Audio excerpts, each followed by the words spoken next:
Italian Wine Podcast. Chin Chin with Italian wine people. Hello, this is the Italian Wine Podcast. My name is Monty Waldin. My guest today is... Hang on. Oh, she's quickly out of the blocks. Blimey. José Rallo. Yes. From Donna Fugata, which is in... Sicily. Right, off you go. Yes. So you're a member of the family, aren't you? I'm a member of a family. I have a brother. We are running the winery together. And your brother is called? My brother is very good. He's much more better than me. What's he called? Antonio. Okay. So let's start with the name Donna Fugata. What does Donna Fugata mean? Donna Fugata means Donna, woman in flight. So it's a woman that is escaping from something dangerous, and she was a queen. She took refuge in western Sicily. So that was Maria Carolina, who was Queen of Naples. Exactly, so you know the history very well. And she took refuge in the western part of Sicily in a palace that was called the Palace of Donna Fugata. And around this palace, near this palace, my mother inherited her vineyards, and so she decided to call the vineyard Donna Fugata Vineyards. So she was fleeing in 1799, so quite a long time ago, yeah? Yes, very long ago, and but you know, the story makes a legend, and the legend makes a reality, because my mother, it was also an escaping woman. Really? She was a teacher. She was teaching English in the school when she inherited the vineyard, and then she decided to change her life. Did she get a lot of criticism for that? I mean, a teacher, that's a professional job. Why would she want to risk her career and become a farmer? I can tell you that in the 70s it was not so normal that a woman abandoned such a profession like teaching and became to be an entrepreneur in the country, wearing trousers and giving instructions to men who didn't want a woman over them. No? So she was really a pioneer, and she was really a brave woman. She is a wonderful woman. So she's still alive, your mum? She's still alive, yes. Yeah, and is she proud of what you do? She's very proud. Sometimes I think she's too much proud. Really? Well, you're doing a great job so far. So let's talk about the estate itself in terms of the vineyards. Whereabouts in Sicily are you? Because Sicily's a pretty big place, right? Sicily is quite big. You can count, I can tell you in kilometers, 400 kilometers from the eastern point to the western point. So it's quite a big distance. We are an island in the middle of the Mediterranean Sea, and Donna Fugata was born in the western part, in the middle of the western part, with the vineyards I told you before, the one of the queen, escaping queen. And then we have historical cellars in Marsala, because my father was the fourth generation of a family involved in the wine business. What was his first name? Giacomo Rallo. He was the fourth generation of a family who started in 1851. So I should be the fifth generation, and my children the sixth generation. And then we moved also to Pantelleria, which is a very tiny volcanic island between Sicily and North Africa. I think it's the southest European border. And since a couple of years, in 2016, we're moving also to the eastern part of Sicily, to Vittoria and to Mount Etna. Really? Yes, why not? We are always looking for new challenges. So that's quite a big business, then, isn't it? Spread out. You're on one island. You've got vineyards on another tiny little island. And on the big island that you're on, Sicily, you're getting vineyards in various parts of the island. Yes. So logistics. I mean, you guys have got a pretty organised family. Are you an organised family? We are very well organised in such terms. I'm a very lucky woman. My brother works a lot. He travels a lot. He's the winemaker, and so he's running all the time all over Sicily. But we also have a nice team. Not a big team, but quite a good number of people who are, in charge of the different wineries and the different vineyards. Fortunately, we have also a very long ripening period for the grapes and very long harvest. We have 100 days harvest long. Wow, that's a lot. So I mean, from start to finish? We start from the end of July, the 31st of July, and we finish at the end of October. So 31st of July, I imagine, would be grapes for the sparkling wine. Chardonnay, exactly, and Pinot Noir for the sparkling, for the brut. And the last grapes are the one on the Volcano Etna at the end of October. For red or for white? For red. And what about the Passito? The Passito on the island of Pantelleria, we start on the mid of August. 15, 16, 17 of August, we start with the best grapes to dry them on nets. This takes about 3 weeks. Then we go again into the vineyard and we have a second harvest, always fresh grapes. We make must and then we destem manually all the dried grapes, and berry after berry we add this magical synthesis of aromas and sugars into the fermenting must. And this is the way we make the Passito. So for the sparkling wine, because I think that's quite interesting that you're doing that on what is in a very Mediterranean climate. Are you just using any old grapes, or are you really selecting the vineyards for that?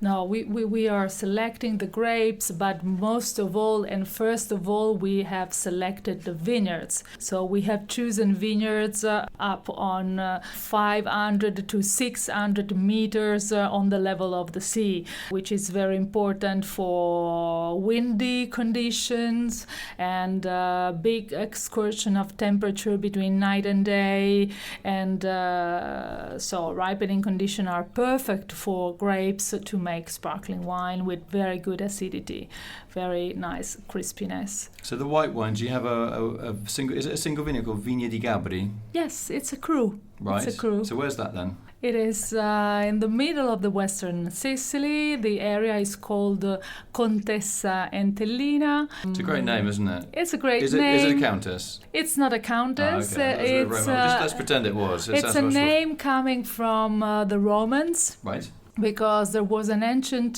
town called Anthilia, Entellina, where the Romans were buying wine, and the people who was cultivating the grapes and producing this wine were very ancient Sicilian people staying there before the Romans came. So cultivation of grape is very, very ancient in Sicily, thousands of years. What about the Anthilia? Anthilia is a white wine made based on native grapes like Catarratto. I love it when you say that.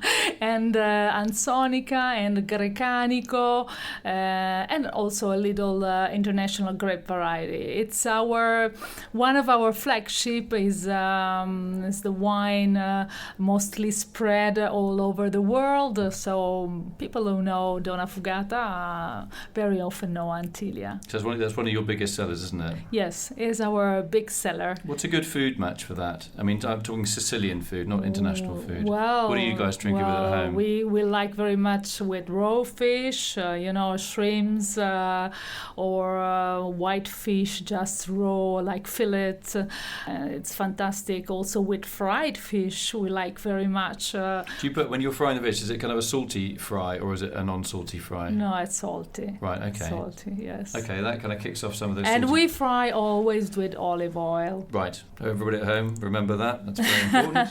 So, and you also make a wine from Zibibbo. What is Zibibbo? Zibibbo is a local name for a type of a muscat of Alexandria. It's Say it in Italian, Moscato. Moscato di Alessandria. It's a grape coming from North Africa. Mm-hmm. It was brought by the Arabs to Pantelleria Island, and the pairing between a volcanic soil, a volcanic island with the aromatic grape variety is really explosive. Zibibbo is a wonderful grape for making beautiful dry white wine.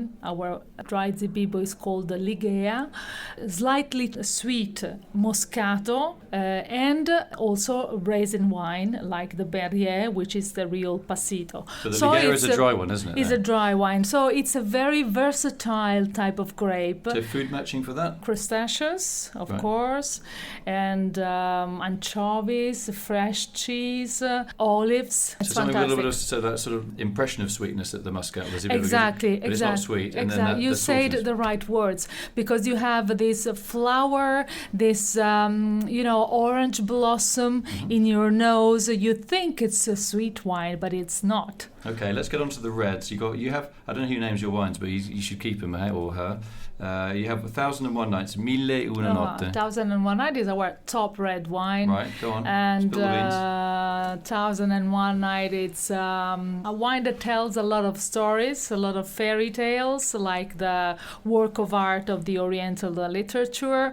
It was an idea of my mother to put this name to this very serious wine, because my father was calling like that. No, this is our most important red wine, and we are giving such a name. He was not so much convinced. So he thought it was a bit frivolous. Yes, a bit frivolous. But then my mother said, okay, I will design the label. And something like 2 days after she came with the label, this blue label, very elegant, full of stars, golden stars, and the palace of Donna Fugata in the middle of the label. So my father said, okay, as usual, I agree with you. But I have to say, I mean, I don't know if I'm getting this right, but the way you're dressed today, you are. You look like an artist with your dress. It's very difficult for me to describe it. It's almost like a little mural, like a sort of a watercolor mural with a fantastic array of colors. So your mum is obviously artistic, I guess, yeah? Yes, my mother is an artist in her heart, in her mind, in her way of thinking. She's the person who always finds a creative solution for any problem she's in charge of. And I like colors. Sicily for me is color, is light, is the color of the blue sky, the blue sea, the color of the flowers during springtime. And for me, Sicily is just light, and light is happiness.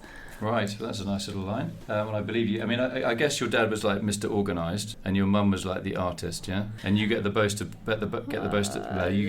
both worlds. This is too easy. Yeah. This is too easy. Too yes, simplistic. because in my family, everyone has both souls. Both sides. Okay. The male and the feminine, the sensible and the rational. Myself too. I think to be rational, sometimes I like numbers. I need numbers to be creative.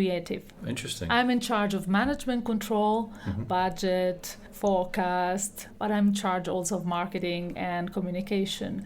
So I need numbers to feel safe, to feel at ease, and then, jump with a fantasy. But that's the marketing bit, isn't it? Yeah. Is it? Okay. Is it? Right, let's know, what about, you make a red called Tancredi. Yes. Which is Nero d'Avola and Cabernet Sauvignon. Yes. And how did that blend come about? Because when my mother started innovating the vineyard she inherited, she had to plant international grape variety.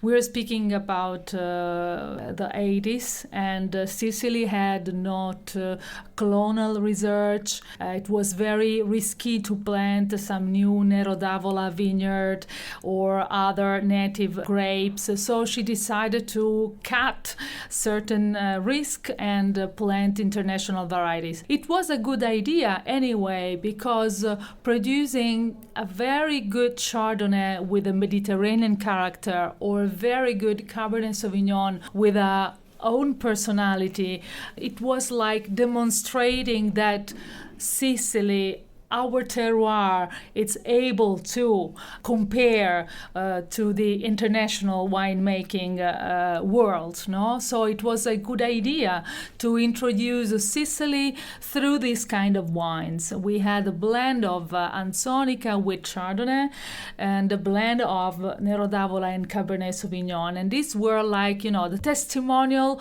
of the new Sicily. Okay, what about the Scheherazade, the Nero d'Avola? What's Scheherazade came some years later. After a while, we started to make, the first muscle selection for the new vineyards of Nero d'Avola, and these were working a little bit more.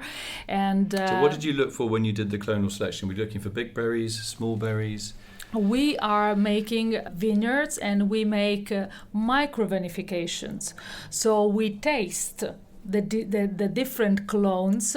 There are clones that have a good acidity, which is very important for southern climate. No, there are clones that are more perfumed or they have more tannin or no. So you're looking for something. Sometimes you need to have 2 or 3 clones, but then you can make the blend. Right. Then you can with your rational, you can make the blend. And so again, it's a mix of rationality and empiricism. It's like 3 clones, but they're all different. So we cover our bases and we have flexibility. Now, well, let's go on to the dessert wines, which for many people in the wine trade are one of Sicily's hidden secrets. It's always hard to convince people to drink sweeter wines like Muscat, but whenever I give them to my friends, I go, I don't want to. They finish the bottle within like 3 seconds. So it must be incredibly frustrating for you sometimes to make these wines, and they can be quite a hard sell. But once you open the door, people really get into. So you make a Moscato di Pantelleria. Yes. One of them is called Kabir, is that right? Kabir, And then yes. the Ben Raye. Perrier. So you got to let's just do the names first. Yes. Why the names? Okay, Kabir. It's fun because it makes the great. As in the great, as in like Alexander the Great, or Exactly, right. exactly. The great because it has a great nose, a great palate. Is very persistent, even if it is not made with the addiction of dried grapes. So it's just the naturally strength of the Zibibbo. Okay. Is it like Leaf Vidante a little bit? Is it like a No. It has something like 100 grams liter of sugar per liter. It's a very nice wine for fruit dessert, crostata, we say which in is, Italian. jam tart. Jam tart, or even I like very much with fresh cheese like ricotta and anchovies and olives. Very nice. So I mean, when you say fresh cheese, you mean cheese that isn't stagionato. It's Esatto. freshly made, not an aged or really hard cheese. Yes, okay. yes, just made. And the Ben Raye? The Perrier is really a unique wine. It's a dessert itself. It's very sweet but very fresh. And in your mouth you have great aromas and this freshness that cleans the mouth and brings you to say, I want another sip. And on the nose, the Perrier is just an explosion of apricots, peaches, honey, dates, figs, roses, raisins, and whatever you like. It's really explosive. So there was a journalist that defined it a dessert itself. Right. You can have it on its own. Is that your favorite wine? Very often. Very often it is my favorite wine, but I need time. I want time to sip Perrier. I don't have to be in a rush. Okay. Because it's worthy. It's worthy to have time. So you sip it and then do some little bit of work and then sip some. Maybe music, maybe reading, or maybe, I don't know, talking with friends or with my husband. I like very much having time. While if I'm very tired in the evening and I come back at home, I don't know, 8 o'clock in the evening, I have to prepare dinner and so on. Your husband should be doing that. I do that at home. Yes. You got to have a hard day's work. Husband's at home with his feet up watching the telly. My husband says, what are we drinking? And right, get him on this podcast. I'll sort him out. There's no way he can't do that. It's not on. He can't just sit at home waiting for you to come in. Does he do the ironing at home? No, I do that. I do the ironing at home. You need to have a word with him. No. He plays music. He plays music when he's at home. Yeah. What does he play? Plays Piano? drums. Oh, right. Plays drums, percussions, all Brazilian percussions, and I sing. I sing? I sing. Ah, you sing? Yes, Really? of course. So you play together, do you? You make music together? We play together, especially Brazilian music. And when I'm drinking Perrier, I'm thinking about Brazilian music. And depending on my mood, I can choose bossa nova, or if I'm very happy, I prefer a samba. Right. So it's just you two at home, or do you have a band together? We have a band together. So how many people are in the band? Depends. We can be 3, 4, 5, 6, 7. Depends. And do you play like in local bars with family and friends, or? We have started playing in local bars, and then little by little we have been in Blue Note in Milano, and Blue Really? Note in New York, Amazing. and then Shanghai for a season, and then Moscow, and so on. Amazing. I had absolutely no idea. Olha que coisa mais linda, mais cheia de graça, ela menina que vem que passa num doce balanço caminho do mar. É moça do copo dourado do sol de Ipanema, o seu balançado é mais que poema, eu fico mais lindo por caber passar. You got such a big smile on your face. And so have I. That was absolutely outstanding.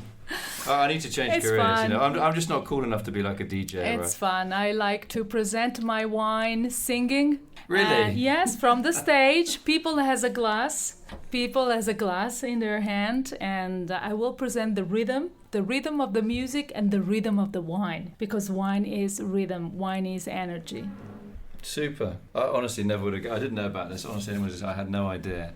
You are, you are beautifully dressed, like, well, not like a diva, but I mean, I can see why you just are. You're a very artistic person, aren't you? Do you feel a bit constrained somewhere, having to sort of crunch numbers and do spreadsheets about sales and all this sort of stuff? Is that how you let off steam with the music as a family, or is it just something that's inside you that's incredibly strong? The music. The music. I was born singing. But I've never heard singing in my family, neither my father, neither my mother, nobody. I don't know, maybe some grandfather or grandmother sent me in my blood some genes. I'll always be singing in my life Even when you were small? Yes, even when I was small. And I was very happy to sing in the chorus. In the choir? Yeah, in the choir. And till I was at university, I had a choir of 80 elements, and it was great. It was great for me. It was like, I call it scuola di vita. It was School of life. school of life, no? And then, unfortunately, fortunately, I met my husband, and he put me on the stage in front of the public, and that was very, very different. And I had to go to school at that point. What, to learn a bit more about music and study? Yeah, of course. I had to study a couple of years. I bet you were a good student, though. And too after 2 modest, yeah. years, I studied, the technique, reaching autonomy, like the pilot, and I decided to stop to study because I wanted to preserve my personality, my style. I didn't want to copy anybody else. Yeah, you wanted to keep it individual. Yes, just like this, as it happens. Amazing.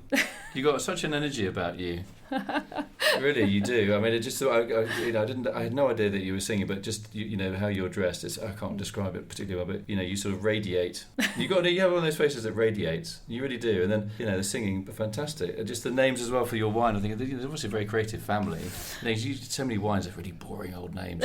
Blindly writing. This could be an interview that's going to last. I feel like it's going to be like 15 hours long. But with you and the way you explain the names, there's great logic. I think that all our labels and most of the names are unconventional, informal. Yeah.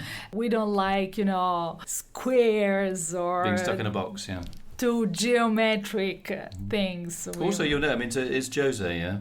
Yes, José is short name of Giuseppina. But you prefer to be called José? Yes, short. José or José? Should be like a French style, José. Yes, but it's okay. Your business card, your business card's funny. That's you on the front, is it? Or is it your great It's our escaping woman, okay. Our logo.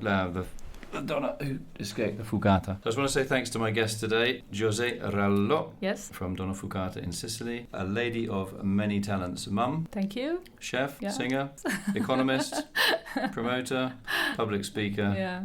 and broadcaster. I'm honestly never going to forget this interview.